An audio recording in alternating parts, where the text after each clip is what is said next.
Yes, hello, I am James Rowlands, and today it's the WNR316. It's AEW Full Gear 2020. And today I have the pleasure to say that I am joined again by the ultimate one. How you doing, man? You all right? I'm good, buddy.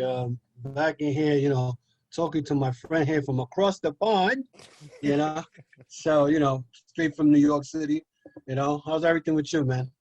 Well, we're in another lockdown in England at this moment in time, so things have kind of gone back to the way they were.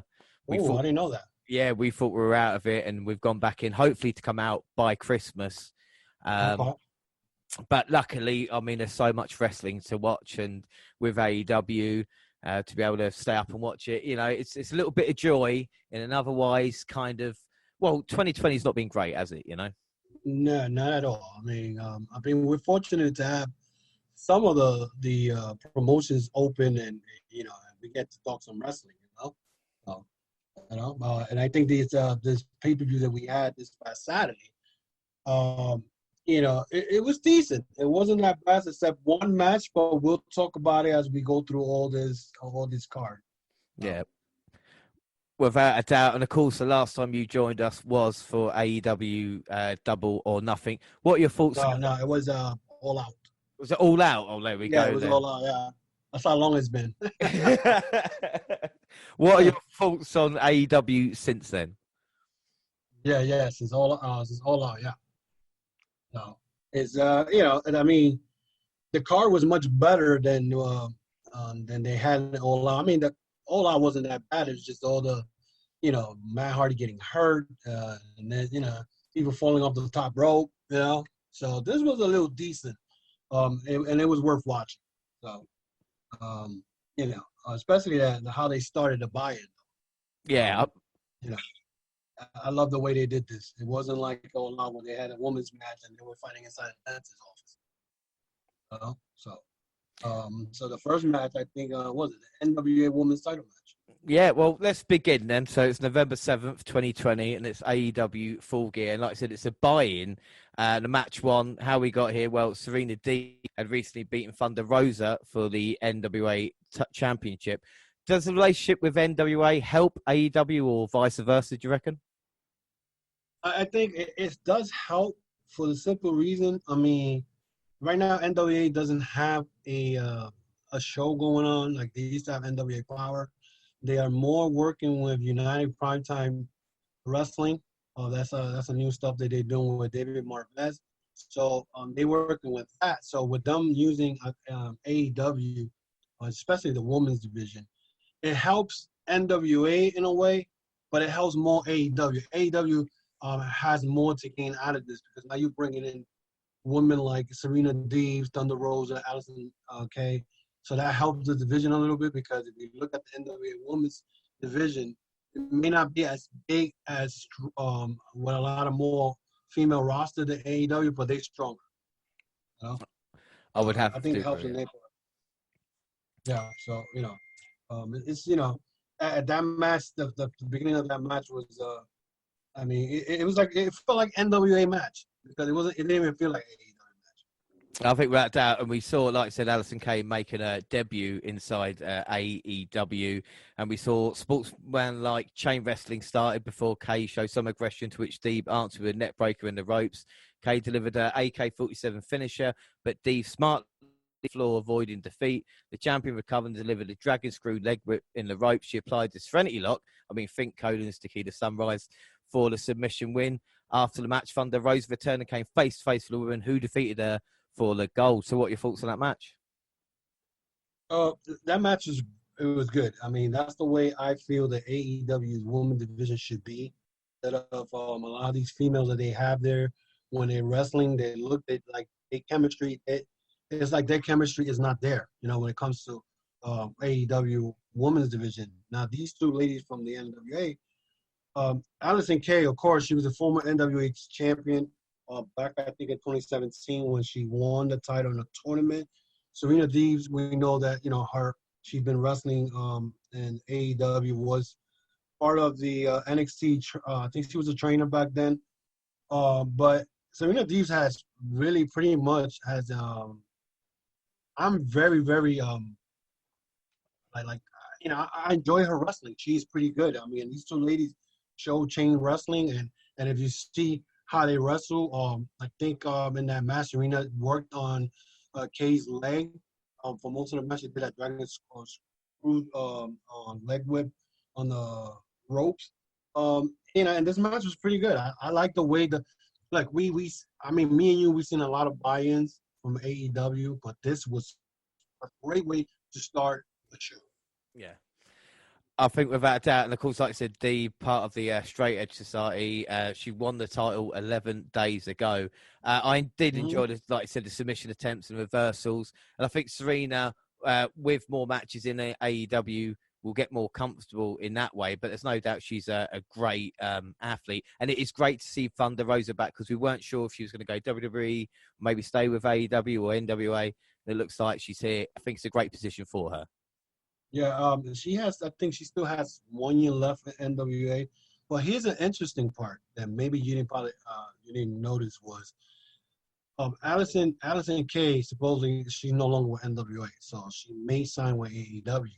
Now that's if AEW decides to go after Tessa Blanchard. Remember what happened in the beginning of this year? These two, Allison Kay pretty much called out Tessa. It's going to be interesting. It's going to be very interesting. If Allison Kay does sign a contract, because I don't think she has signed a contract yet, but making her debut at a pay-per-view, I mean, she did great. I mean, Allison Kay, I've seen her wrestle before. She's pretty good. So this was a good match. Yeah. Out of 5, what would you score it? I give it a 3.5. I give it a 3.5. I mean, it was pretty good. Yeah. I think if they would have given more time, I think they would have put more of a classic. But it was great. It was good because you don't see that anymore in women's wrestling. They did that chain old school type of wrestling, and I like it. Yeah, I completely agree with you. 3.5 out of 5 for me as well. We also went head to head with predictions. Of course, last time out, you were leading throughout the whole night, and I snatched victory from the jaws of defeat. It seemed. Prediction wise, this time again. So. Yeah. Well, prediction-wise, we both went for deep, so it's 1-1. On the poll, like we always do on the WWE, we've got 79%, so no real big surprise there. Yeah. We start the show proper and we get the opening promo, nice music, of course, a scary voice guy. And the main matches are kind of TNT title, MJF, Jericho, tag titles, Women's Omega, and the AEW Championship. After looking at the promo, did we need the other matches or should the Matt Hardy match maybe been on the buy-in? And again, it's me, instead of staying up until 5 o'clock in the morning, if it was only maybe a 3-hour. And you're lucky you didn't stay up to 5 o'clock in the morning because I think, honestly, they should have put the Matt Hardy and Sammy Guevara in the buy-in because, we'll get to it. We'll talk about it when we get to it. I think it should have put that in the buy-in. I'm not a big fan of cinematic stuff. I mean, it was cool when it first happened, but, WWE has used it a lot, so they kind of water it down. So when you see it from like a Matt Hardy again, it's like, oh, I've seen this before. So, yeah. So I think they should have put it in the bio. They did it. They did it with the Britt Baker and Big Swole, on All Out. Why they didn't do it now? That's what I see. That's what I thought. Yeah, when I'm watching it, I'm going, that would have made a little bit of sense. But we got the Pyro to start. Of course, JR, Tony Schiavone, and Excalibur on commentary, and it's good stuff so far. And they're running through the card like the UFC or WWE used to at some time. And of course, to open up the show proper, we get Adam Page versus Kenny Omega. And how did we get here? Well, it was announced that there was going to be a single elimination tournament, the winner receiving a future AEW World Championship match. Yeah, Jungle Boy, Ray Phoenix, Kenny Omega, Wardlow, Colt Cabana, Adam Page, Joey Janela, and Penta. And of course, it gets down to Page and Omega. Is this the best told story in AEW at this point? The way they did the tournament, I remember when I was doing the podcast before the tournament, I was saying, something's got to happen when it leads to these two facing each other at Full Gear.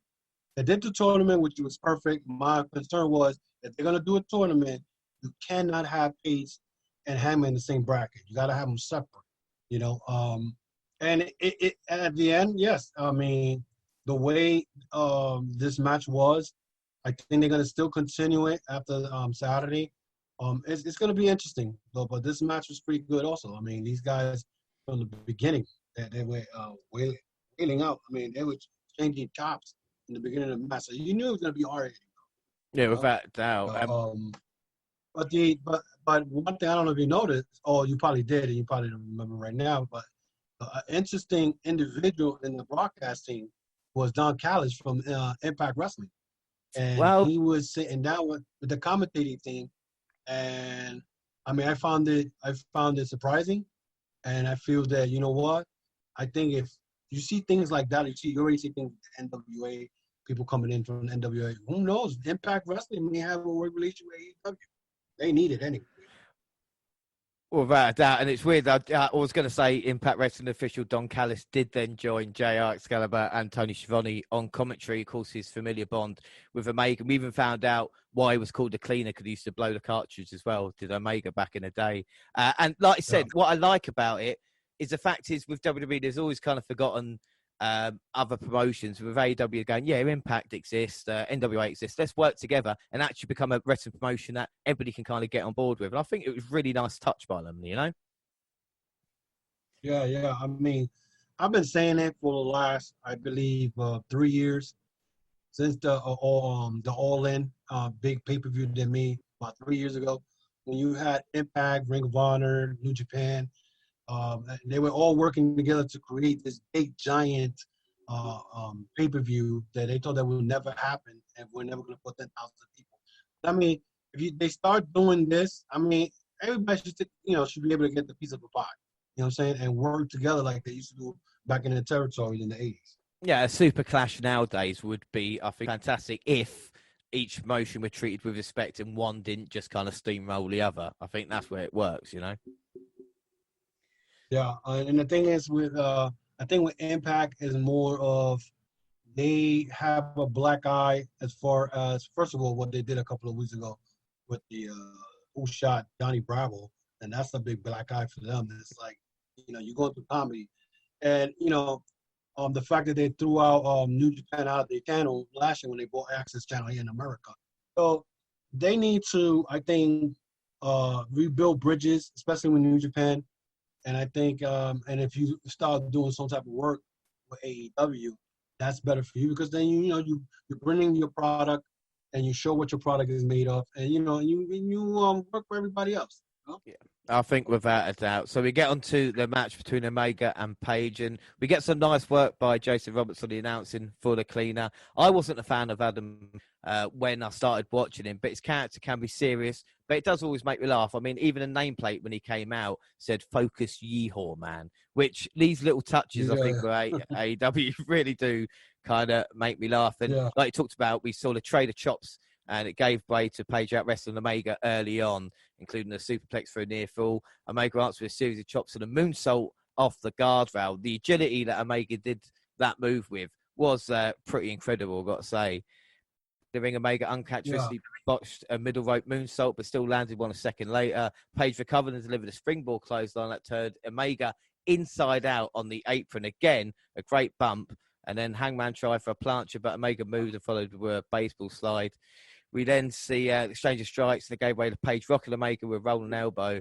And you see a tiger drive for near fall. And then it kind of, the closing segment, or the sequence even, I think kind of really, really picked up towards the end as well. You can see Omega dodging the buckshot lariat a couple of times, and it just shows how well each other knows each other, you know?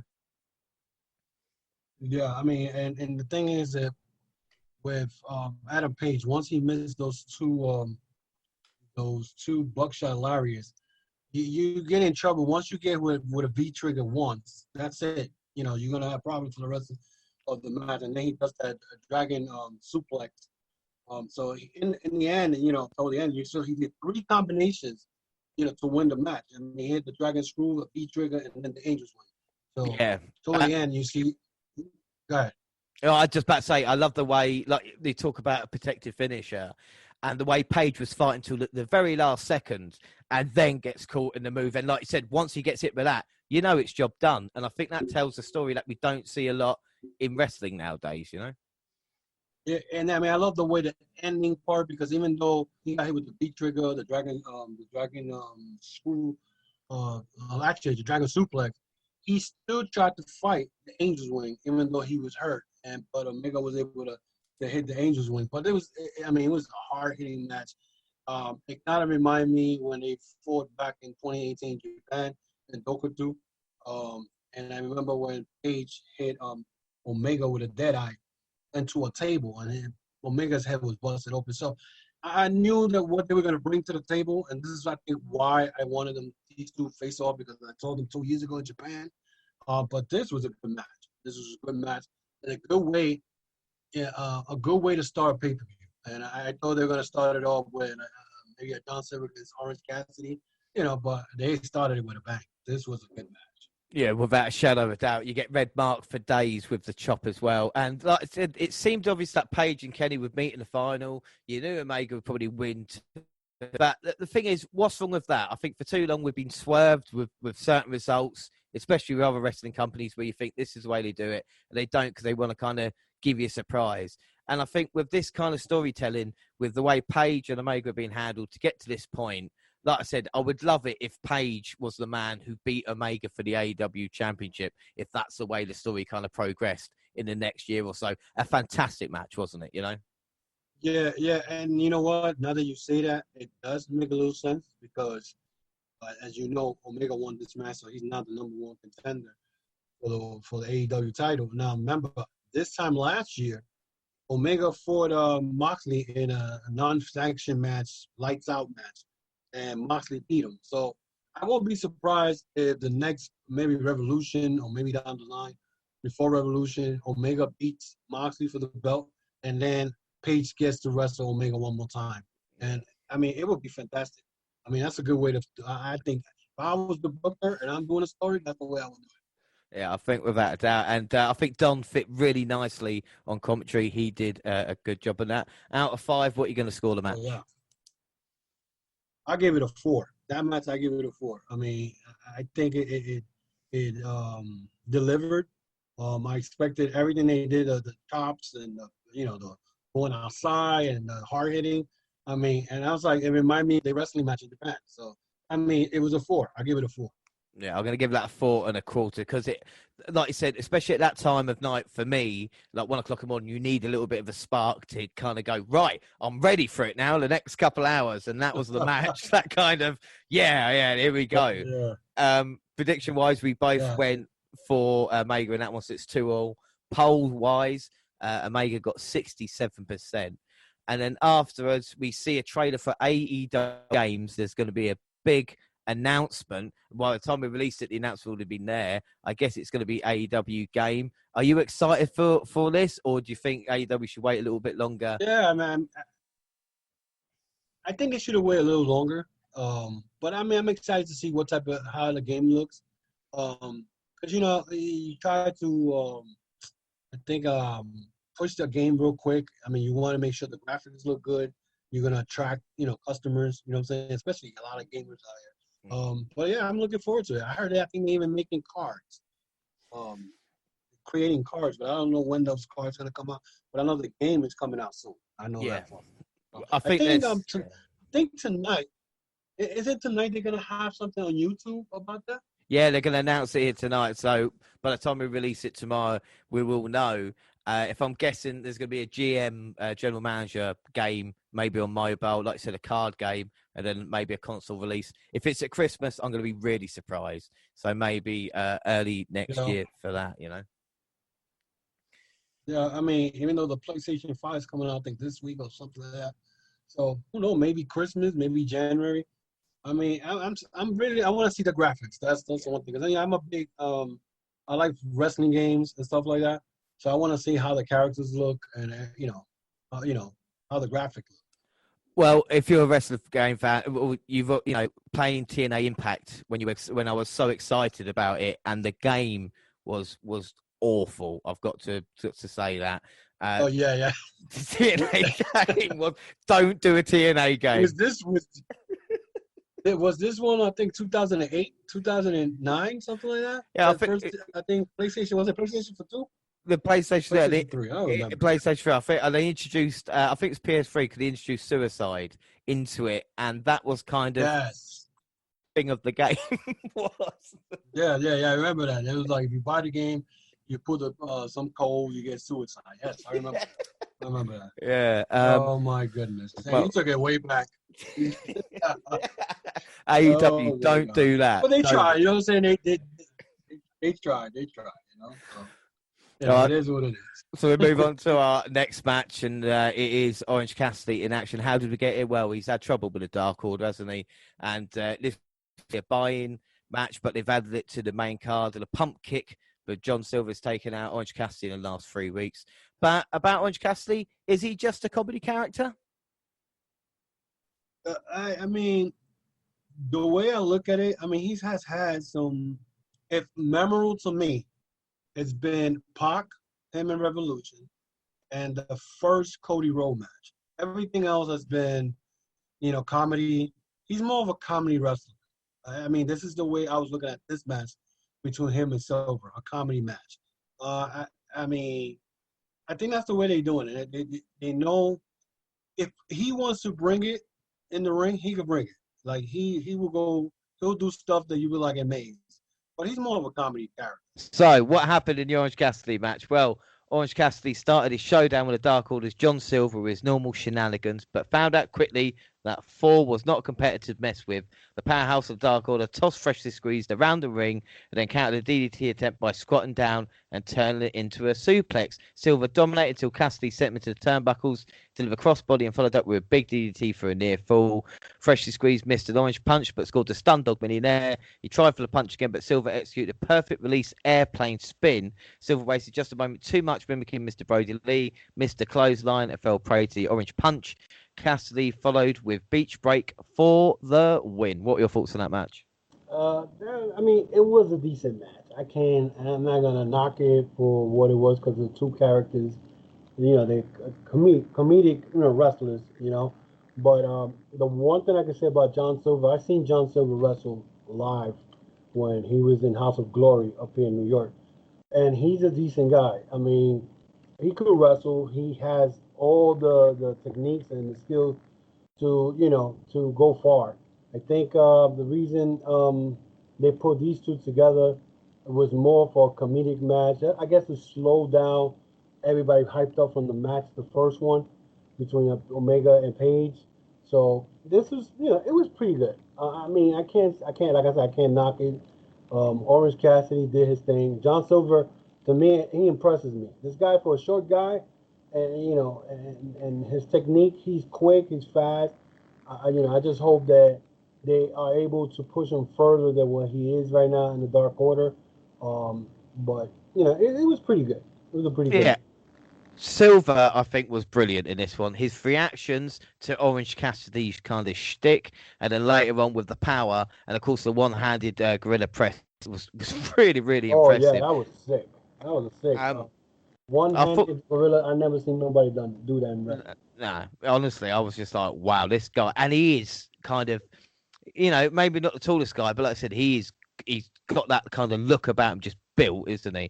And I think for low expectations for this match, it really delivered. And again, I thought this was a really, really enjoyable outing. What would you give it out of 5? I give that probably a 3 maybe. I mean, I'm being I call it kind about it. I think they could have. I think that, again, give him more time, and I think take out the comedy part. If they would have been more focused more on the wrestling stuff, I think they could have been at least a 3.5.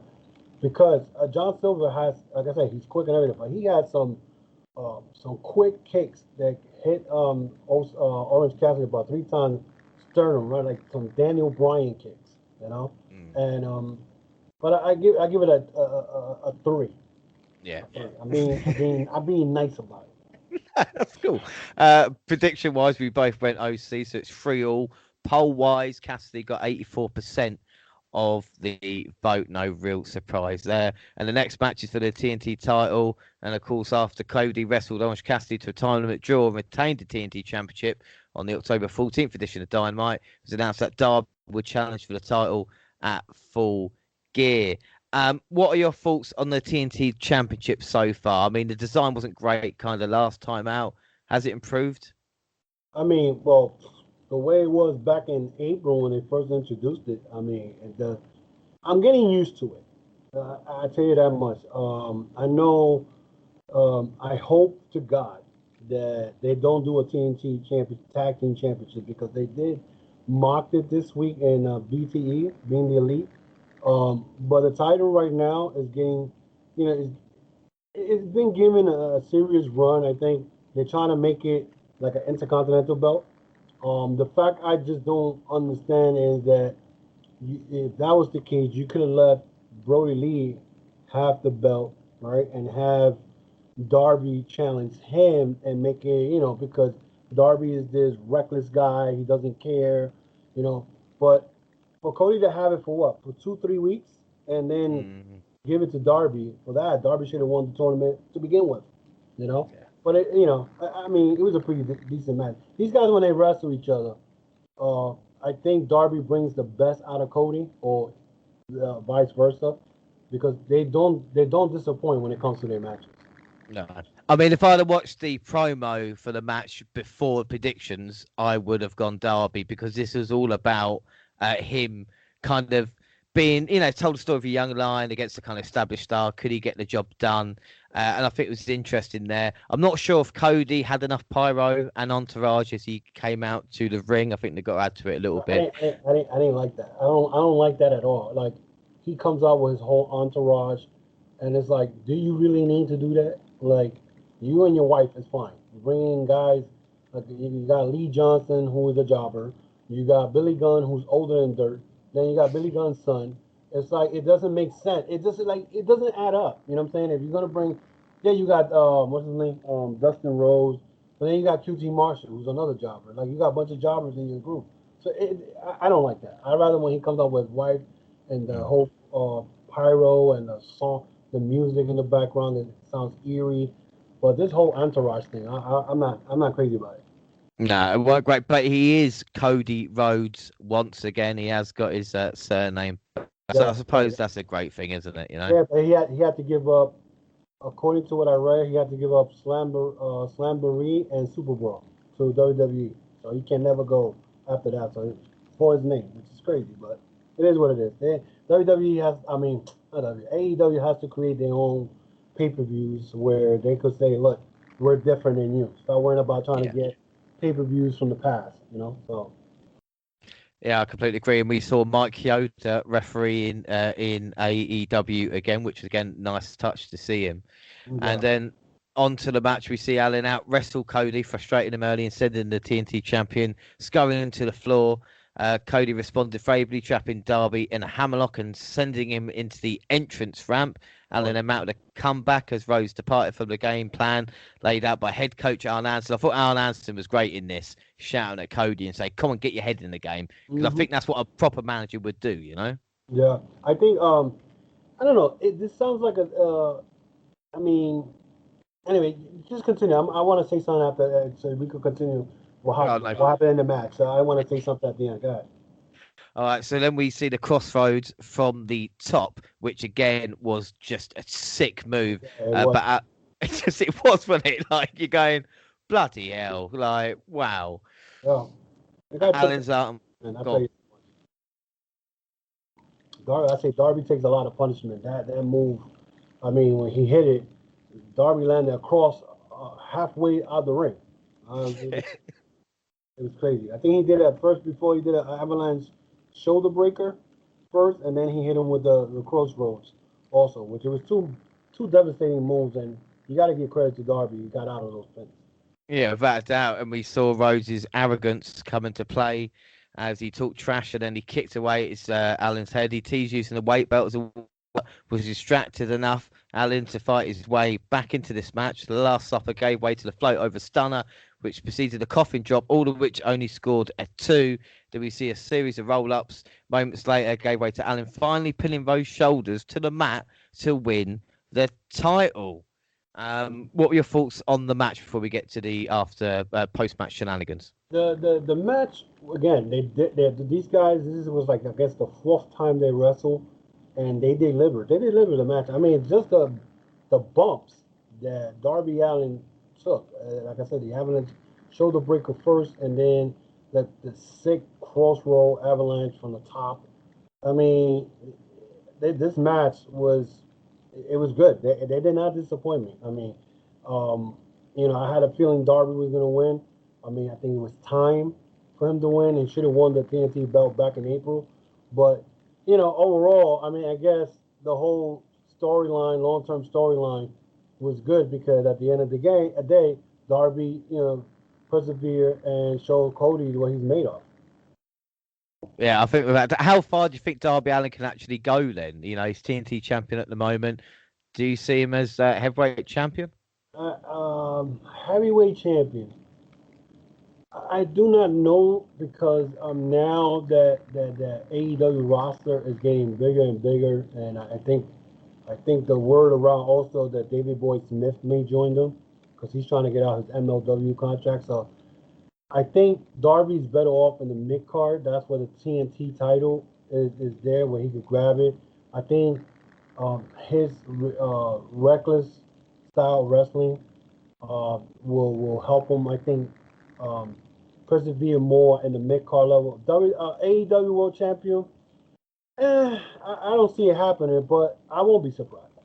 Yeah, I mean, he's got a lot of potential, and like we said, we talked about Orange Cassidy. He's kind of earlier about kind of kid friendly and selling a lot of merchandise. I think Darby Allin has got a little, because he's obviously so different that he's going to, if he's a big merch seller, they're going to put in that position that they feel like he can handle. I think the mid card part, he's better off there because I think the heavyweight, if you see the heavyweight line or the story in the heavyweight, there's a lot of big guys.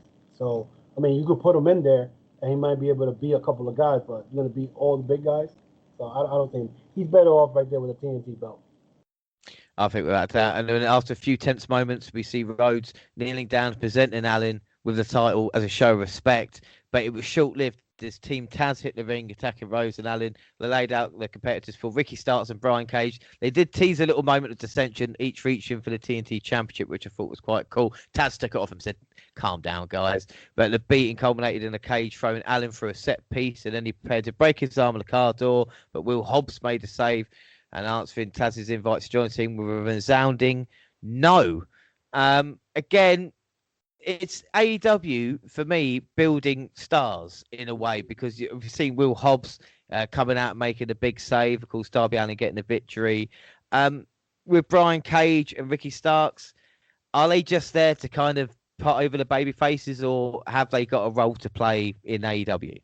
I think, now that you say that, I think William Hobbs, first of all, is going to end up joining Team Taz. I think they kind of tease a little bit with Starks and Cage pulling for the belt, but I think they need to keep them together for now, because first of all, if you have Brian Cage with the FTW belt, right? And suppose the FTW is not sanctioned by anybody, whatever. But then why put a belt around him? You know what I'm saying? So you got to make that title legit. Brian Cage and Stark should stay together, right? And the fact that William Hobbs, out of all people, is getting that recognition, coming out, helping Darby, whatever. But I see him turning on Darby. I see it happening, And just the fact that Darby won the belt, just they made stars there. They made a star there already. Hobbs, I see him. He could be a future star, and a little bit more. If he because he's still a little green, but as you get to learn a little bit, and you step in the ring with different type of wrestlers. But I feel if he teams up with Brian Cage and Starks, and he has Taz as his manager or whatever it is, William Hobbs could be big. Yeah. I see loads of potential there. One last thing about the match. Did this seem like a fluke win for Darby, the way they played it off towards the end? Or because the worst thing they can do is treat him like a kind of Rey Mysterio after he won the World Heavyweight title, of just getting destroyed by all these bigger guys? Or, or was it just a moment where they had to make Cody kind of look a bit stronger because of the way it finished? I think that because I think there's a bigger story out of that because if you notice the last couple of weeks, after Cody won the belt, you see Arn Anderson outside telling Cody to focus, and Cody doesn't listen. I see Arn Anderson leaving the Nightmare family and maybe joining Tully Blanchard, because like I said, I mean they've been teasing a Four Horseman thing for like a while, but um, I think it was more of Cody being a transitional champion. He figured, let me take the belt away from Brody Lee, even though Brody Lee said himself that he wasn't supposed to win the title, but the thing was because Cody was doing something like outside of wrestling or whatever. So Cody became a transitional champion. He figured, let me take the belt from Brody, and then I'm gonna give it to Darby Allin, because at the end of the day, AEW is supposed to build stars. You already got Cody is already you can say a main man.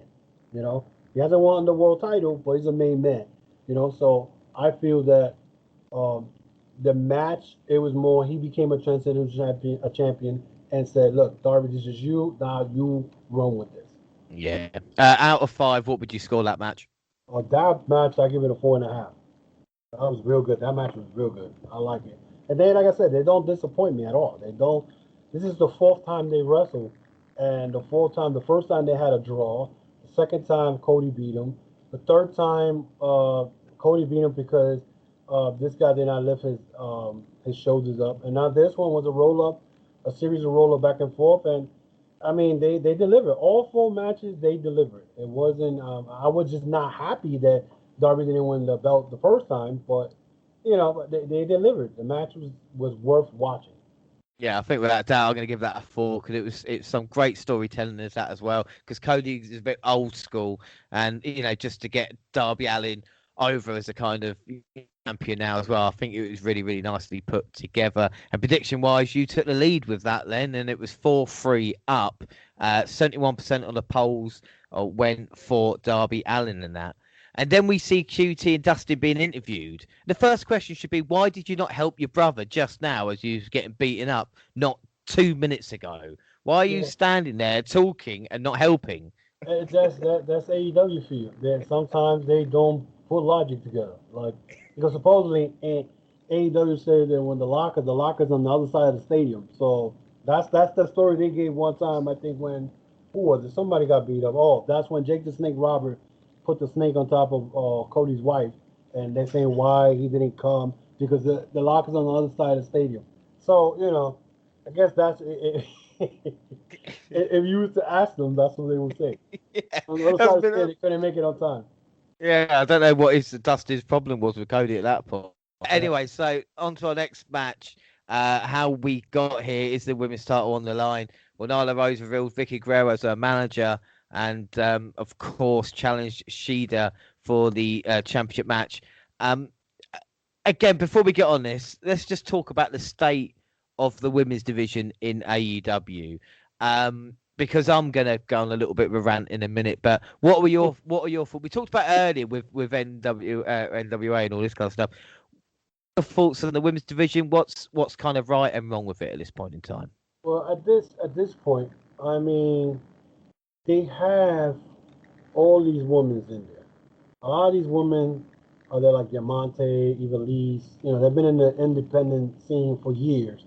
But the problem is that I don't know who's running it. I mean, apparently they say Omega and Brandy Rose are the one running the women's division. Well, you got to bring chemistry into a roster for the women. You have to make sure that when two individuals face off, that they have chemistry, that they flow. Like Serena Deebs and Allison Kay. You saw that perfect chain wrestling. There's no mistake. There's no bodge. The women's division in AEW, a lot of these females, when they wrestling, you could tell it's like they're dancing in the ring like, oh, I'm going to grab you right now. I'm going to throw you here. Okay, hold up. Oh, I missed. You know what I'm saying? And it's like some of these girls are not learning. Now, supposedly, they say Dustin Rose is the one teaching them as far as chemistry and psychological in the ring. But you need, like when Thunder Rosa was in there, I know I read that Thunder Rosa was helping a lot of these females, and this is what they had to be with the Ivelisse or whatever, that match or whatever. But The problem is they don't have a female wrestler. Like Medusa Maselli will be a perfect woman trainer in there. It will teach the chemistry and the psychological part of the wrestling, woman wrestling. And that's the problem with AEW. They bring anybody in there. And if you look at all the girls from AEW Dark, they come up to Dynamite, have a wrestling match, mostly it's squads, and they look like their timing is off. All of them. So. Yeah, I mean, for me, I'm going to attack it from a different angle now, because like we talked about the in-ring. But this is, for me, what have we learned about Shida since she has been champion? She's been champion now for 105 days since beating Rose. What have we learned? When compared to even Thunder Rosa, we talk about motivations. There's no motivation in the kind of women's division. They obviously don't get enough time on Dynamite. But even the characters we saw with Shida coming out and this kind of Japanese music playing and the kendo stick as a sword, and yeah, that could be cool. But when you compare it to like a kind of Io Shirai or even Oscar and kind of what they are, and it's even with I don't want to compare NXT with AEW with the women's division, but you look at so many characters with NXT. You imagine AEW main event in a pay-per-view or Dynamite even with a women's match. It wouldn't happen because apart from maybe Britt Baker and now with Thunder Rosa, there's so many that non-defined. It's kind of gone back to the way it was of, oh, you're from Japan, let's play a bit of Japanese, but you can come out with that. Okay, you're a big girl, so this is kind of what you're going to do.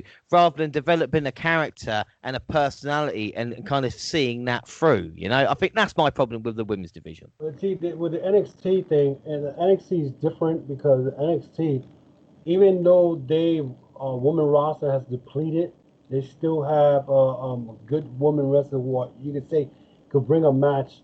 Like Io Shirai could wrestle all night long. Same thing with Rhea Ripley. So they still have that type of woman.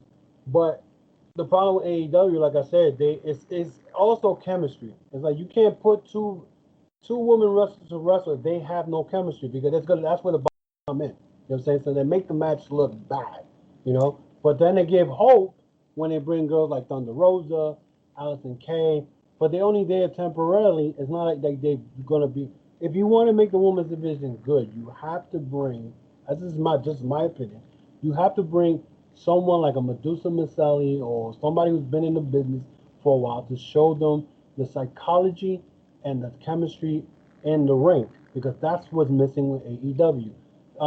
Hiroki Ishida, I like her. Shida, I love her, and I always said she should have been the AEW champion the first time. Not that little Riho, whatever her name is, But then again, if you want to make a great women's champion, you got to feed her good wrestling. You know what I'm saying? I mean, Ric Flair didn't become the greatest world champion in the world by fighting people who were not in his league. He wrestled the best, and that's the problem with AEW women's division. You don't have the best. But the thing is, as well, is my problem. This is meant to be the women's championship match. This is meant to be the kind of, the biggest moment for them, and it's mainly about Vicky Guerrero. It's about her, setting the match up, what she did during it, and of course we get on to what she did afterwards. Let's get through the match before, really. Like I said, it's my only issue. I've been really nice, and I've really enjoyed AEW up until. Or the pay-per-view, especially up until this point. And then it just kind of annoyed me a little bit because I thought they deserve better than this, Like I said, they're renewing their rivalry. We've seen them face before. And again, it's all about Vicky Guerrero kind of delivering a cheap shot, allowing Rose to seize control. Because Rose, being, 4 times the size, should be able to get an advantage, but can't without Vicky, getting there. And we see it, with Shida, getting into it. And just bringing it, we see Shida whose strikes and chops are really, really good. Rosa took a little bit of control. We see Shida shoving. And again, this is what annoyed me about the match is that great back and forth between the two that we've seen for, like I said, the chemistry might be a little off. And then the champion shoved the challenger into Vicky at ringside and delivered another Falcon Arrow in the ring for another 2. Ding, done. And then we see a few knee strikes, and they earn the win. But I was going, well, that Falcon Arrow was not pretty. And then the strikes to end it was just kind of, oh, that's the match done then. And then we see Guerrero slapping Rose, and then Rose just taking it as Guerrero walks out, and you're kind of going, so your main focus now is Vicky Guerrero. I mean, to me, listen, the match itself was nowhere compared to their match in Double or Nothing. The fact, and that's another thing you mentioned, Vicky Guerrero. Vicky Guerrero kind of interfered too early in the match. So, grabbing the candlestick, and I think she done knee. It left me confused, to be honest with you, because I'm like, okay, Vicky Guerrero is the reason why Nyla Rose is getting this title shot. Because the story was Nyla Rose didn't want to wrestle nobody else until she gets a shot with Shida. And then this match, I mean, the Falcon Arrow, I got to give it credit because, yeah, it wasn't not pretty, but just the fact that the woman's, Nyla Rose is big. Yeah, no, and, right. and the fact that Shida went and did a Falcon Arrow from the top rope, that's amazing enough. I mean, it's not the first time I've seen this. This one was a little sloppy, but I didn't understand, like, okay, if you're going to build a wrestling match like this, where now Vicky's the focal point because she's the one who's in the corner of Nyla Rose, but the way it ended, her slapping Nyla at the end of the match, I was like, okay, so are they breaking up already? Mm-hmm. It's like, are you ready to end this story? It hasn't even began. So what it should have done was, this is what I would have done. I would have had Nyla Rose win by disqualification. And then they'll probably, again, because of Vicky, whatever. But this match, I mean, it left me wondering, like, what's next? And I don't like feeling that way when I see a match, because then I'm like, okay. Yeah. And what I said in my podcast on Sunday when I did my review was, you're already trying to break up these two already. You let Vicky slap her, and then Nyla Rose just took it. So okay, so what's next? It's just I mean, I don't know. Well, I tell you something that really annoyed me, actually, thinking about the match itself, was the fact that Rose took out the leg of Shida, and Shida couldn't stand, and not once did she go for submission. And I'm just going, that is just so kind of annoying, where you've got a bad leg. Yeah, fix the mic, because you sounded like a robot. So, yeah, you sounded like a robot. So, yeah, I mean, I don't know where they're gonna go with this. I just hope now. I mean, because if Cheetah beat her again, second time again, in order for you to make a great world champion, you got to feed her good wrestling. Good wrestlers. And I don't think right now AEW has good wrestling unless they plan to do title versus title with Serena Deebs. I don't know if Shida wrestled Serena Deebs. I think she did. I'm not sure. I gotta check. But that's the only thing I could see right now. Her moving on to wrestle Serena Deebs on a title versus title match. But as far as this match was not. It didn't. To my expectation, it wasn't what I thought. I don't know. But Britt Baker right now, she's gonna have to wrestle someone who's competitive. All those squash matches is not going to do it for me. Because if they do put her against Shida. They have wrestled before, and that's the one when Shida broke her nose. And I think they wrestled again. So if Britt Baker beats Shida, it's outside interference from whatever her name is, Rita or whatever her name is. And I mean, it's most likely, I think that's what they plan to do. Probably have Britt Baker beat Shida. I don't think she's gonna win clean. I think she's probably gonna win in some disqualification. Not disqualification. She's gonna win cheating, because if you're not gonna put the belt around Nyla Rose again, and then you had Vicky slap Nyla Rose, and you just left it like that, that doesn't make sense. You're not gonna make me believe that that she's gonna beat Shida the third time. So yeah. What was your score out of 5 for that match? I gave that probably a 2.5. That match was not what I expected. I think again, I think they try it. It is. I think they rushed the match because again, if you have somebody like a Vicky Guerrero in your corner, you don't rush the match by putting her to interfere so quick in the match. I think it was like probably not even 5 minutes, and she already had interfered. So that I think it could have been better. I mean, they double or nothing match, that no disqualification, full counts anywhere, whatever it was way better than this. I would have to agree with you there. Prediction wise, WNR drew level, so it's 4-all there with that. And Pole Sheeda got 76%. And then on to match 6. Well, this is a dream match. I mean, is this a dream match in your eyes? I mean, that words get banded around for so many other different types of matches. Is this an actual dream match? Yeah, I mean, how long were we waiting for this? Like almost 4 years, you know. I mean, this is a match that I was waiting for, and I mean, the only thing I could say, they didn't booked it the right, not booked it, but they didn't push the match like they were supposed to. I think they were given enough weeks to make the match like real, like for everybody, like, oh my god, I can't wait.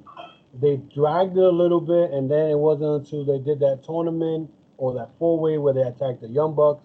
Um, but I mean, the match was great. I mean, it, my fear now is, okay, they lost the AEW titles. Are they gonna still stay with us? Stay with AEW or not? So that's the only thing. But the match, I mean, it was worth the wait for 4 years. I think without a doubt. I mean, like I said, we had the injury to Matt going into the match itself, and there's a lot of comparisons. For me, it's a bit like the Beatles versus the Rolling Stones. The Young Bucks and FTL, the Revival, are two very different tag teams, but it doesn't mean you can't like both. You know? Yeah, I mean, but the funny thing is that even though in the storyline they were showing Matt was hurt, whatever, in reality, he is hurt, MCL, ACL injury, and he wrestled that. You gotta give it credit. I mean, he took bumps in that match, Matt Jackson, and I mean, I think it was the suplex or the moonsault, one of those. When he hit, I was like, oh my god, because I know how it is to have a leg injury. So I was like, I felt the pain.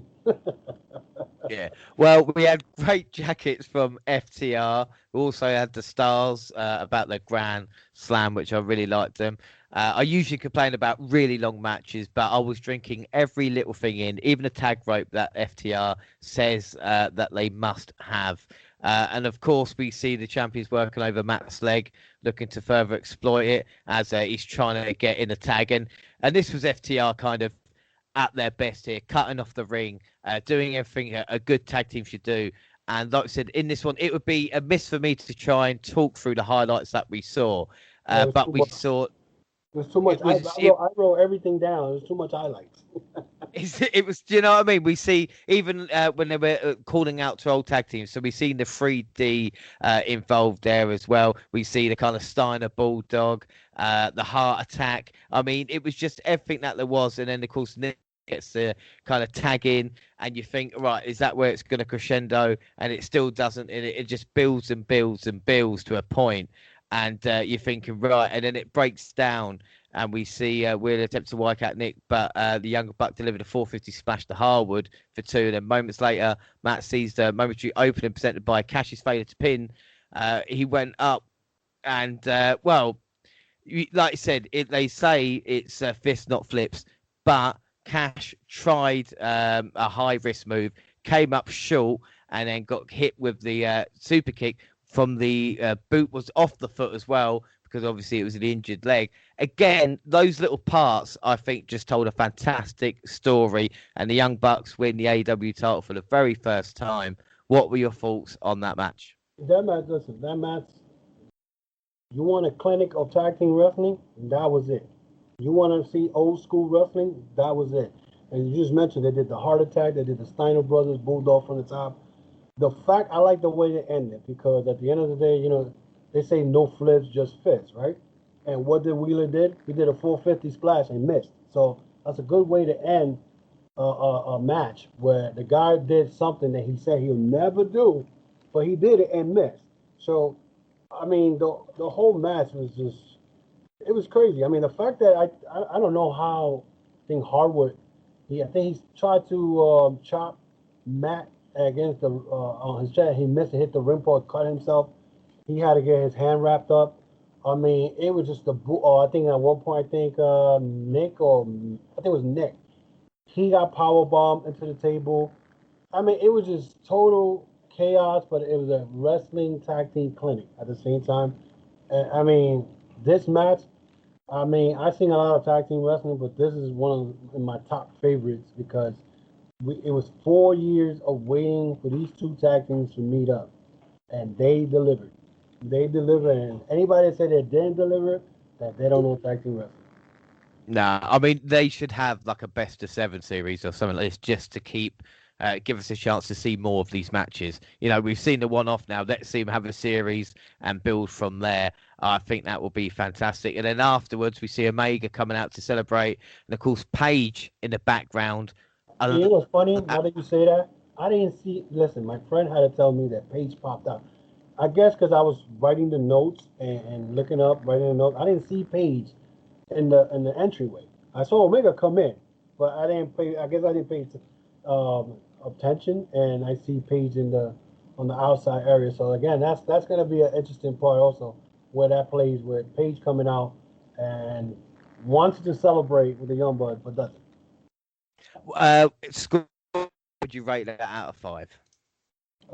That I will give that a 5. Crazy as it sounds, but I give that match a 5. It was I haven't seen tag team wrestling like that in so long. And mind you, the AEW has a good tag team division. These two tag teams, I mean, again, 4 years in the waiting and they delivered. You can't get any better than that. And the fact that Matt was hurt, legitimately hurt, and the storyline also was hurt, and the way it ended, it can't get any better than that. I'm going to give that a 4 3/4 out of 5. The only reason I'm not giving it 5, the only way I would have maybe given it 5, is because AEW, like I said, they've got the best tag team division.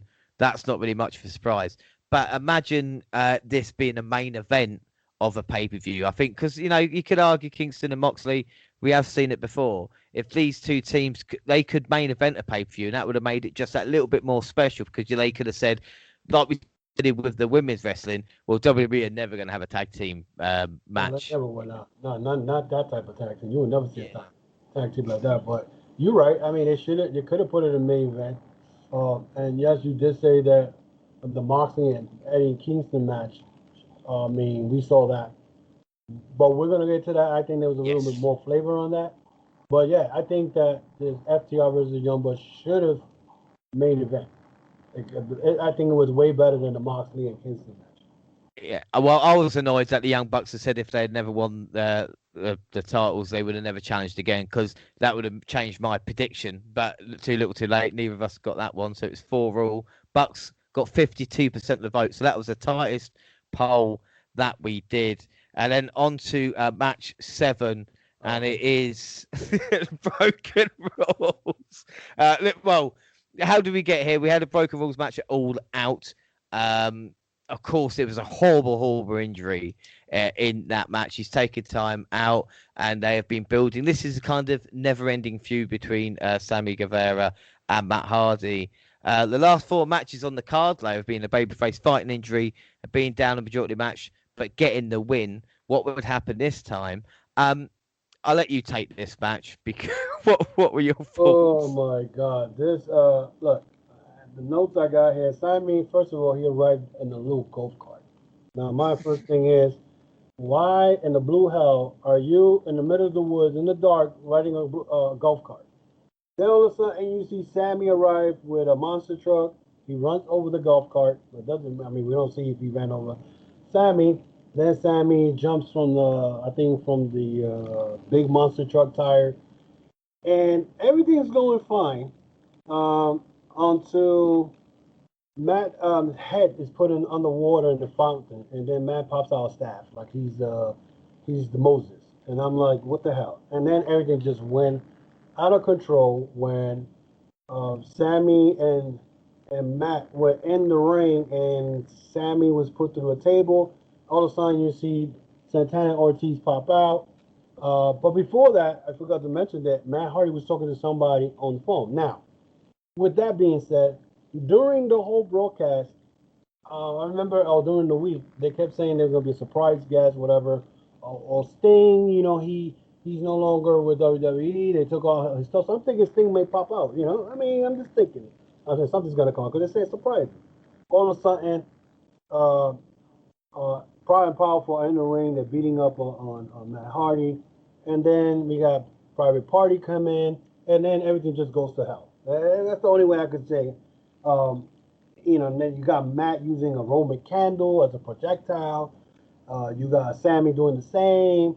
All of a sudden, you got Gangrel pop out. I'm like, what the hell is he doing there? Can't use the name Gangrel because he used it in WWE. Then Hurricane Helms pop out.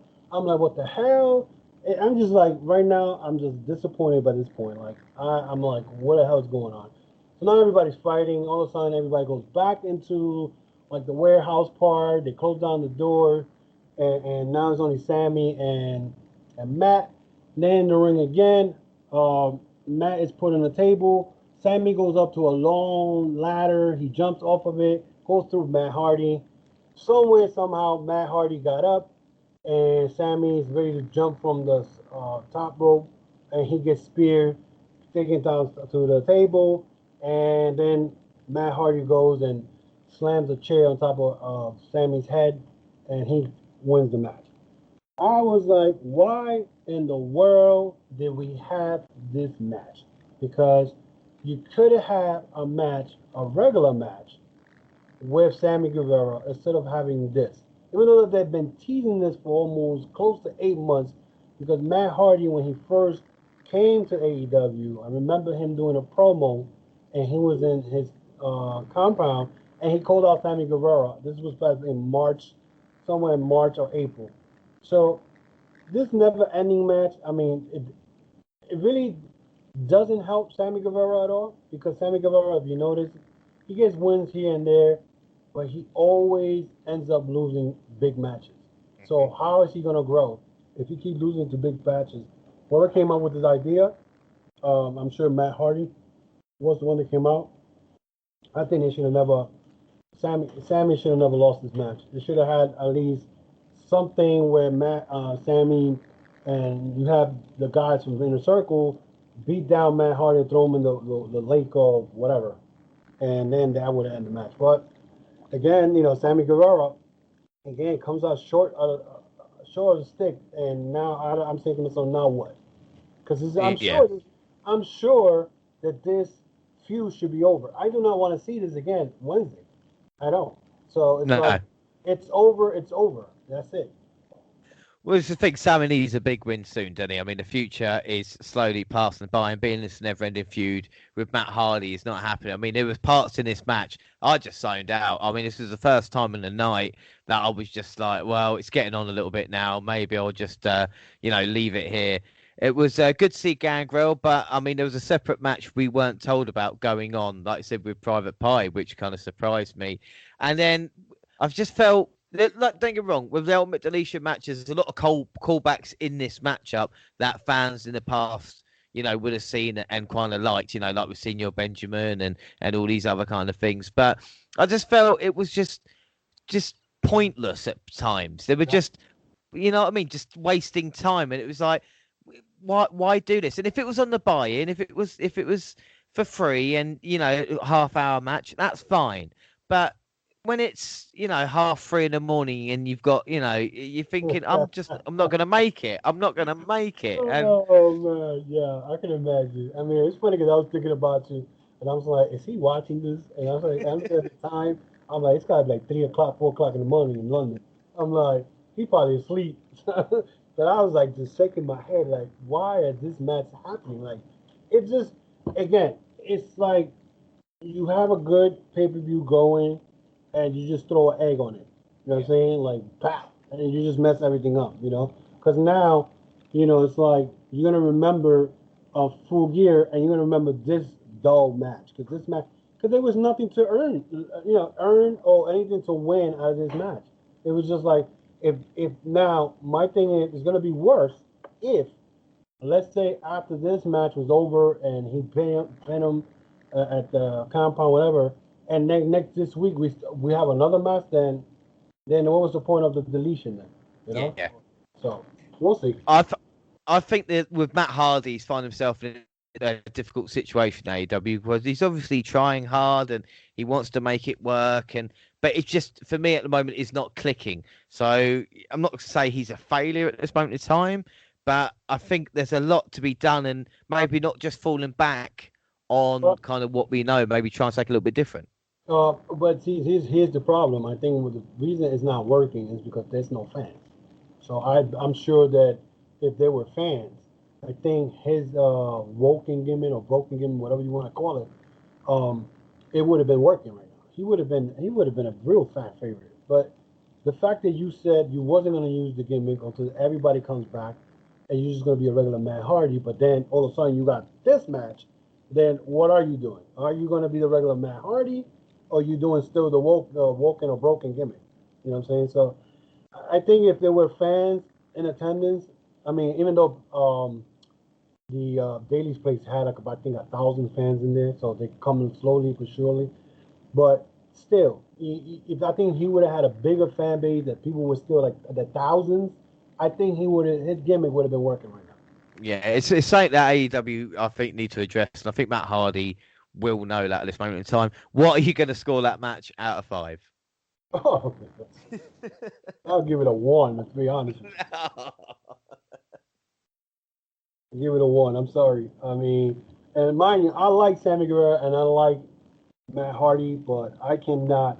It's just like, first of all, I started questioning the beginning. I mean, it was funny the way it started because you see Sammy in a golf cart in the woods, but then after Santana Ortiz got involved in Private Party, they got girl. That's when everything went downhill for me. Yeah. I mean, I'm like, the best part was the hurricane, like I said, with coming back as a reporter, like, what's up with that? And then obviously that for me, that was the best bit. Yeah. That was the bit I thought, oh, right, yeah. Anyway, prediction was that WNR take the lead 5-4 poll wise, 63% went Matt Hardy. We then see Archer and Jake backstage talking, and then on to the co-main event, MJF versus Jericho. And how we got here, well, MJF, who originally wanted to join Jericho's stable back in November, looked to join after unsuccessfully challenging Moxley for the AEW World Title at the last pay-per-view. We see the dinner, debonair state dinner, where they performed Me and My Shadow, and then Jericho announced that the Inner Circle hold a town hall meeting to decide wherever MJF should join the group. And then we saw Eric Bischoff and all this. What have you thought of the build-up? Because I know a lot of people loved or hated Me and My Shadow and their performance. What were your thoughts? Oh, I hated that Broadway crap that they did. I had to walk away from the TV that night because I'm like, no, this cannot be happening. And I mean, but the builder should have been better. Honestly, I think the builder should have been better. I think that debonair thing should not have been nowhere in the programming of this showdown. I think they should have done, like, after he gave him the picture, whatever, and he did the second meeting, whatever. It should have been like some push around, whatever. But that I don't know. I think they could have built it better. I mean, the matches did not disappoint, but I think they could have built it way better than this. You know, I had to walk away from that Broadway singing stuff. Like, no, this can. And then the nerve of Jericho said that's the best thing that we ever seen in wrestling. I'm like, what? I'm like, well, it was certainly different. I think that would be the fair thing to say. And me and you got the different tastes because I saw that at first. I was waiting, okay, this is gonna be like some comedic, stuff, whatever. But then when they started singing, I said, I'm gonna go to the bathroom and just wait till this shit is over because I was like, no, I can't do it. That is what I can just. For me, I was just like, look, it's something completely different. I actually really enjoyed it. But then we get onto the match, and a high position on the card. We see MJF's sparkly jacket, and of course Jericho with Judas coming out. It's got to be one of the best entrances that we've got. And how would two heels face off in this matchup? Well, we see MJF finally found an opening and worked over the right arm, attempts to take away the Judas effects, while also setting up Jericho for the Salt of the Earth armbar. Jericho fended off his opponent Onslaught, delivered a Lion Salt, and followed up with a Frankensteiner from the top rope. Now, Jericho is turned 50, I think, yesterday. Yeah. To hit a Hurricane Runner off the top rope like that was such an impressive. That was, I think he did that for the haters, because I'm sure a lot of people are like, oh, you old, you can't wrestle, you can't do this, and I mean for a 50-year-old, he's in great shape. I mean when he did that Frankenstein from the top, I was like, no, I know I just didn't see that. So it was a great move. Yeah, I mean, Excalibur was putting over Jericho, changing things up. The idea that MJF has scouted Le Champion. MJF then target the arm, this time going for the armbar finisher, his body in a way that prevented the full effect of the move, then countered it into the walls of Jericho. Uh, MGF, though, delivered a code breaker, followed up with a heat seeker for a near fall. He then tried a lion salt, but Jericho delivered a code breaker for a close count. And then we see MGF countering a Judas effect into the arm breaker. Jericho fought off. And then MGF motioned to Wardlow to give him the Dynamite Diamond Ring. Jericho countered with his baseball bat, but his opponent took a page out of the book of Eddie Guerrero, feigning injury and argument between Jericho and referee Aubrey Edwards gave way to MJF, scoring a roll-up for the win. What were your thoughts? This was a great match. I mean, especially the part where he did the Eddie Guerrero part. I didn't expect him to do that. I mean, and it's funny because I noticed that Jericho throughout the match was by himself. I didn't even see Jake Hager in this corner. He came by. I think he came out by himself. So the fact that you saw MJF and Jericho wrestling each other with no one in the corner until to the end when Warlock came out, uh, it was a good match. I mean, the whole chemistry of the match, the whole psychology of the match was, Jericho went for the Judas effect kind of early, while MJF was in the corner pole outside and missed, and now, you know, MJF is going to work on the arm throughout the whole wrestling match, and that's you don't see that a lot where you see wrestlers working on one body part in a match, and I mean the fact that again Chris Jericho doing Frankenstein is from the top rope at age 50. That was amazing itself. Um, and pretty much MJF became a star. He became a bigger star because, I mean, and again, I usually criticize Jericho where he tried to push everybody and make them stars. But MJF already was a star. He made him a bigger star. And now the fact I'm sorry to interrupt you. I see after this match, I could see MJF trying to take over the whole inner circle and try to take Jericho out. Because that could be that part, or because again, they've been teasing also a Warlord MJF breakup. You know what I'm saying? I could see Warlord and Hager going at it. So there's a lot of stuff that could happen there. But I mean, again, that night, MJF became a bigger star. It was a pass of the torch moment. I don't think there's any doubt about that. Jericho's seen something in MJF, and has obviously given him a big victory there and something to build off. Let's not forget, MJF is only, 24, 25. The only thing I would say about him, and again, this is not a knock because obviously I do not look like a sports entertainer or a wrestler, but if MJF, I'll be looking to get toned, and looking to get in not better shape as such, but to kind of look like, don't get me wrong. I mean, like I said, he's fantastic on the mic and his style's good. I just think they're saying, I don't know, unless he's going for that as a heel of the kind of little bit, but I just think maybe a little bit more toned up wouldn't go amiss. But I mean, MJF's got a kind of huge future. And like I said, his heel work has been second to none recently as well. And what I loved towards at the end of the match, when you weren't sure how Jericho was going to react, then a big smile on his face and the hug to them in and say, welcome both of you to the inner circle. I thought it was a really, really good match. What are you going to give that out of 5? I'll give it a 4. That match, I mean, because of the psychology of it, again, working on one body part.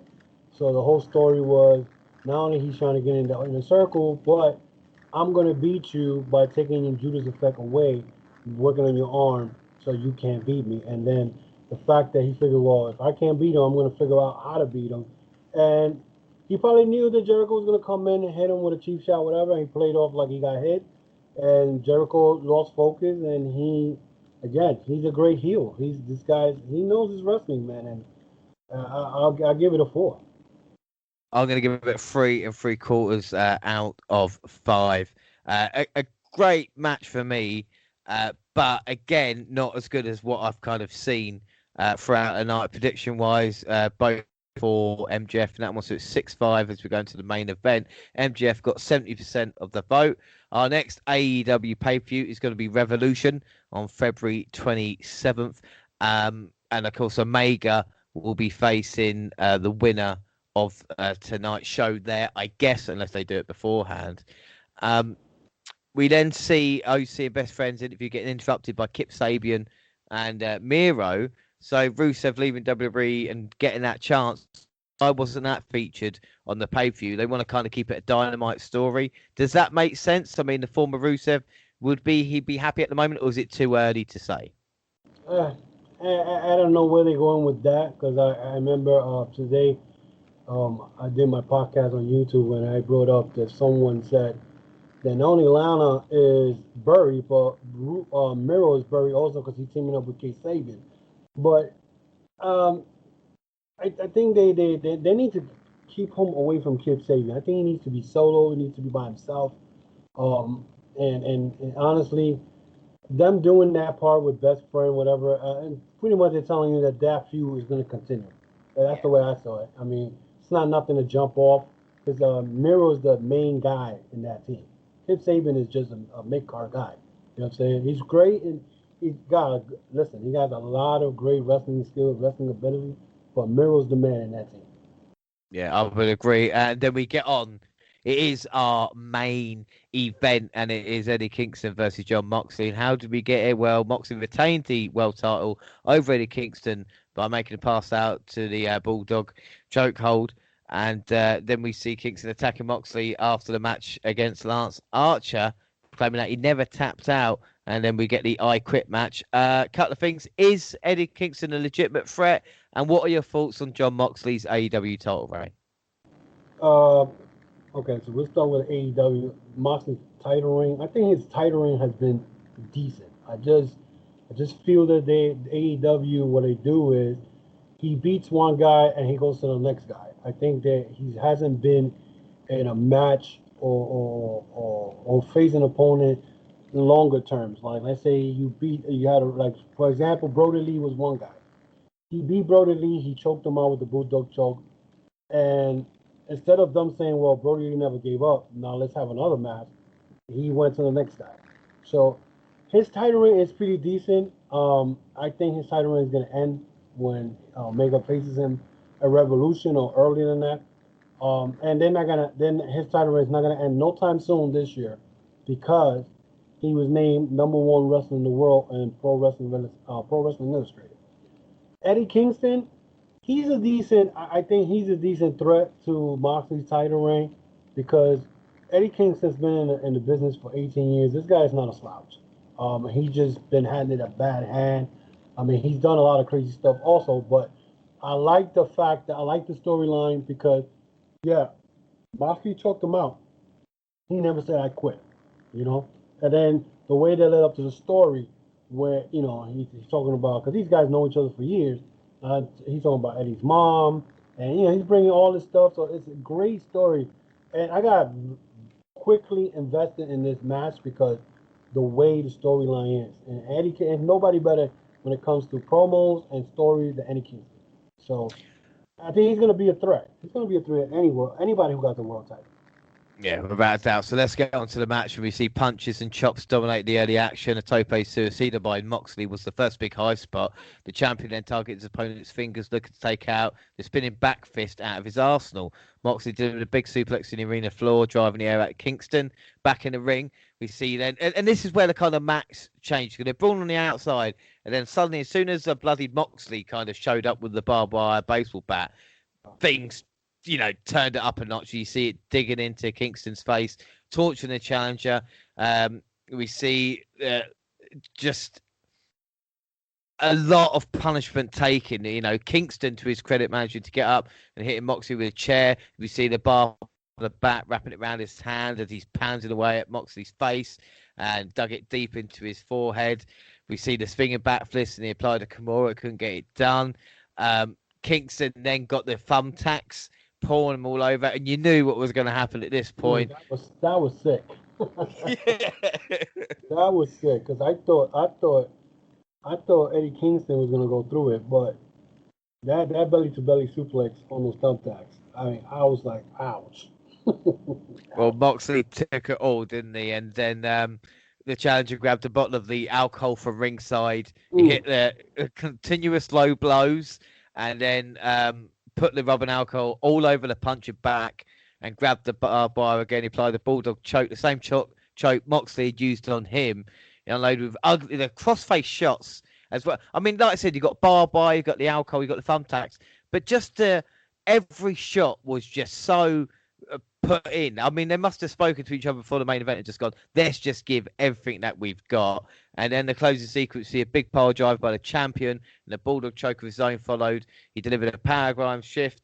He applied the bulldog choke again, this time with a barbed wire, and Kingston finally quit. What were your thoughts on the main event? Oh, that. And I love, you know what? I love how the camera focused on the punishment. You know, especially with the bulldog choke with the barbed wire on it. I'm like, this is sick. You know, but this is what I was expecting because you got two guys who in the past wrestling combat zone wrestling where that was the type of wrestling matches they were used to.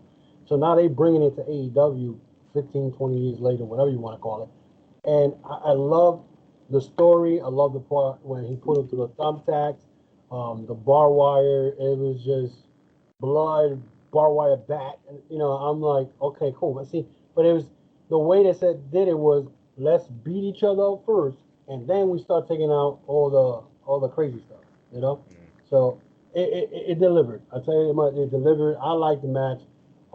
Now we don't know where Eddie Kingston goes from here. I mean, I know that they've been teasing Lance Archer and Eddie Kingston probably going at it, but this match was superb. It delivered, and I was not disappointed at all. No, I mean, this step up and take notice, especially when it kind of just switched halfway through, as we see. And what's interesting now is that Moxley has been champion for 252 days. And 1 year ago, like we said, Mox faced Omega. And now, not only is in his past, but he's in his future. We see Kenny Omega coming out with a confrontation. But Eddie Kingston here putting a hell of a performance. And like Moxley, again, I'm one of these people that I'm excited to see Moxley, but I don't know if we've seen best of him, or like you said, if it's just a challenger and he's moved on to the next one. But it's not maybe been as good as I thought his reign has been. But with matches like this, I think we'll definitely turn it round, so to speak. But see, the way I'm looking at what AEW is doing, you don't see the champ every week wrestling. He'll come out, probably do a little promo or whatever, and that's what back in the days. I know when I was growing up, you never see the world champion like in TV right away. You just he'll come out, do a promo, whatever. So, I mean, I think his title reign is decent. I just don't like the fact that they don't he wrestles somebody who's a threat, he beats him and that's it. He don't follow up. It's not another match. And like the same thing with I know when he first got the title, he fought Jake Hager, and I was asking myself, wait a minute, Hager only 2-1, so how he's number one contender? But they put him in there against Hager. It was a decent match. I mean, because Hager's no slouch. Hager's been world champion WWE, but that's the only thing I have problem with Moxley, that he'll be one guy, he'll go to the next one. This is the first time in his title reign that he actually beats a guy and then wrestles him again on a couple of weeks later in a pay per view. And it actually worked and was a better match because of it as well, in a weird way, And that's the thing, and they should have done the same thing when he wrestled Brody Lee. When he wrestled Brody Lee, I think it was double or nothing, if I'm correct. When he put him through the stage, there should have been another match because he choked out Brody Lee. Brody Lee never gave up, so they never bothered to follow that up. Instead, they pushed him to go against Brian Cage the following. It was the fight for the fallen, but he caught the COVID at that time, so he didn't call the COVID. His wife did, but they didn't follow up. See, when you do follow ups like they did now with Eddie Kingston, before Eddie Kingston, the story was that Eddie never quit. You choked him out. Now you put him again in another fight, another wrestling match, and it was more brutal, but it was good. Yeah. What are you going to give it out of 5 then? I give it a 4 3/4. I'm going to give that a 4.25 because, like I said, for a main event after, I mean, this pay-per-view was, 3 hours and 45, maybe 3 hours and 50. And for a main event to make me step up and take notice, I think that is good for the kind of the run time. So I'm going to give that, like I said, a 4.25. Prediction-wise, we both went for Mox, so the final scores were 7-6 to the WNR. Poll-wise, Moxley got 65%. So we look back as a night as a whole. Our match of the night was no doubt Bucks versus FTR. Who was your person of the night? I think Darby was the person of the night. The fact that he wrestled Cody Rhodes 4 times already, and he finally captured that belt that they should have gave him to him, like I said earlier in the podcast. I mean, I think he's gonna be the guy when it comes to the mid card. He's gonna make it fun, and because you don't know what you're gonna get from when you get Darby Allin, what crazy stuff he's gonna do or whatever. But he's my guy of the night. Yeah, I'm gonna go with John Silver just because he impressed me so much in the Orange Cassidy match, and I was still awake at that point in time as well. The power moves and how he reacted to it. That match could have been awful if the position of the hill wasn't played right, and I think he knocked it out of the park. And what is your rating out of 10? What, the whole pay-per-view? The whole pay-per-view. I mean, I'll do mine first, and I'll give you a couple of seconds to think about it. For me, it was great up until the Hardy match, but I think the main event really delivered. It was a snug 4 hours. For me, the pay-per-view was just too long. You could have cut OC and had Hardy on the buy-in, and the 3 hours is just enough. But it's only 3 months, so I kind of let it off. I think for me, I'm going to give it an 8.75 out of 10. Yeah, I think that's the same. That's the way I feel. 8.75. I mean, I think the pay-per-view was good to that part with the Hardy. I think they didn't really need. They should have put that in the buy-in. You know what I'm saying? I mean, I think it was. I felt like that match was comedic. There was a lot of comedy going on. They should have put it in the buy-in. Like I said, if they did the Britt Baker and Swole in a dentist on All Out and it was funny, then I found it funny. They could have done the same thing with this, and then what I'm saying, like, have people waiting, preparing themselves. Okay, so we saw that, that's out of the way. Now let's watch the pay. So yeah, that's the way I feel. I mean, overall, I think if you look at it though as a pay-per-view as a whole, I think they did a lot of improvement. I mean, I don't think any pay-per-view is going to be, to me, and to be honest, my favorite pay-per-view of all time since since all these things started from 2012 to now, it's been All In. All In is my favorite pay-per-view of all time, as far as from 2010 to now. We're not going to get perfect pay-per-view because there's always going to put comedic stuff in there somewhere down the line, So we got to expect that when it comes to AEW because you got the Orange Cassidy, you got the John Silver, so you're going to have some type of comedic stuff, but I think they did way better than All Out, and it's an improvement. Well, it's the thing. You want matches that matter on a pay-per-view as well. When you had one in the FTR versus the Bucks, which was a match of the year candidate. Of course, the opening as well. Well, the opening of the pay-per-view, Page and Omega was fantastic. And the main event really, really delivered. We see future stars being built with Darby Allin as well, getting a huge victory. Of course, MJF beating Jericho. So it kind of ticked a lot of boxes, And we asked people for the poll as well on Twitter what they thought. Okay, good, great, or awesome. 18% said okay, 15% said good, 60% great, 51% awesome. For comments, Scott Gavin said, other than the first match, the rest of the show was great. Silicon Stevie Valley said it might be the best pay-per-view. GTW said first half was excellent, but then the rest was a letdown. And Kim Guy said best wrestling show of the year by a large margin. Oh, wow.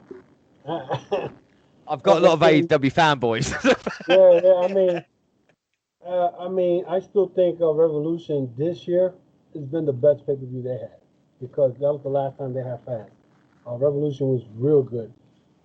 But the post-COVID era, I still say Double or Nothing was the best one. I mean, this is probably number 2. The worst one was All Out.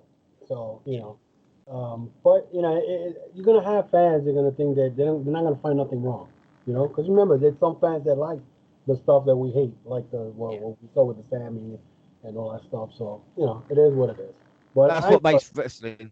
Sorry, I was about to say that's what makes wrestling great is that you can have a difference of opinion, yeah, and you know what I mean, and that's why you like wrestling for different reasons, and I think that's great.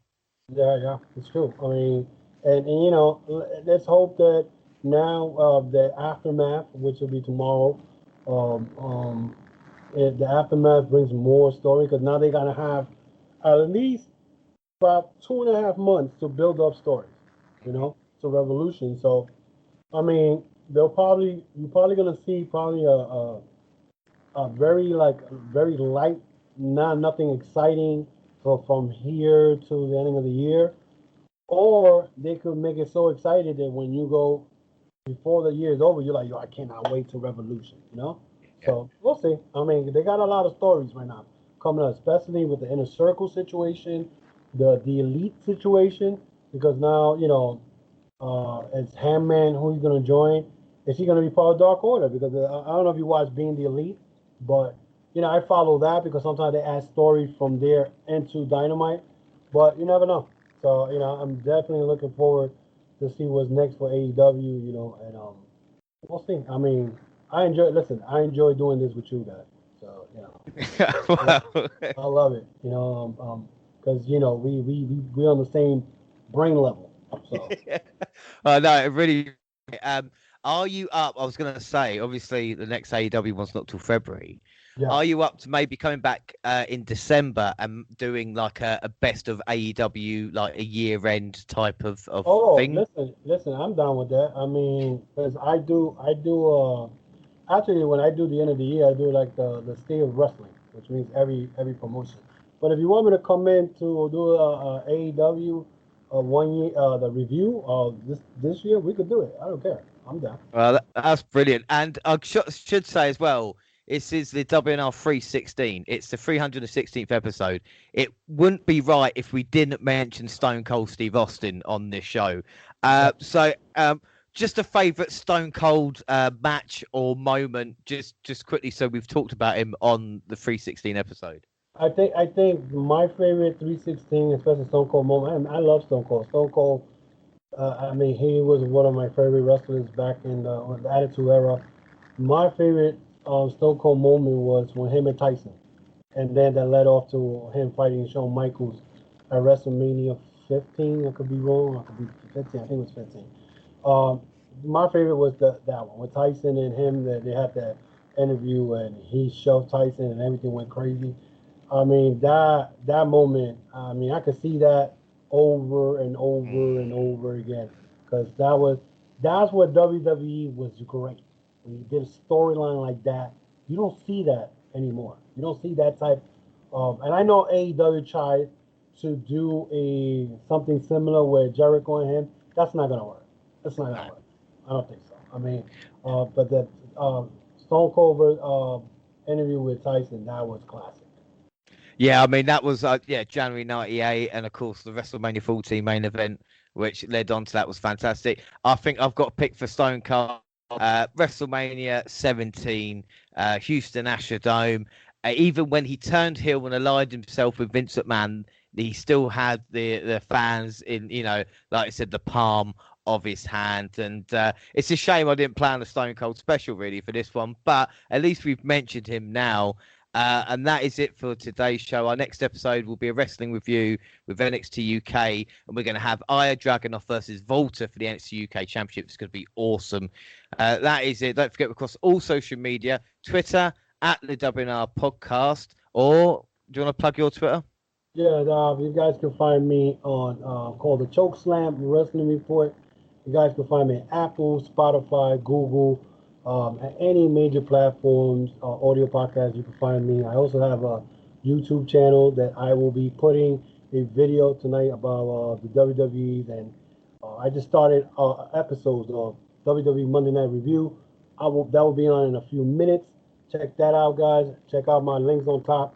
You got all the information in there. So, also I'm on Unhinged Sports Network.com. That's unhingedsn.com. You guys want to go and check out my Chokeslam Report audio podcast, you click onto my logo and you find all the audios of podcasts in the past, and you can check it out. Again, James, thank you for having me here. And yeah, we will definitely do the AEW year-end stuff. No, without a doubt, mate. It should be great. And don't forget, we're across all the Google platforms. You can send us an email at WNRpodcast@gmail.com, on Facebook and YouTube, where you can listen to the podcast same time as you do on SoundCloud on your phone. Also, Stitcher and iTunes, where you can download, subscribe, rate, and review there. But that is it. And like I said, I've really, really enjoyed the show. It's you know, you talk about someone, like you talk about on the same on level or the same kind of. It's clicking at the moment, and like I said, really enjoyed today. It's been great, and like I said, if you want to come back for December, then I'm up for that as well, man. You know. You know where you can find me. You find me on Twitter. You just hit me up and you let me know, and I'll stay here an hour and 2 hours, whatever you want me to do. I'll be because I enjoy being in the WNR300. I mean, and again. You know, you made a friend out of me, bro. So you know, our brain level when it comes to this, we're on the same pattern, brother.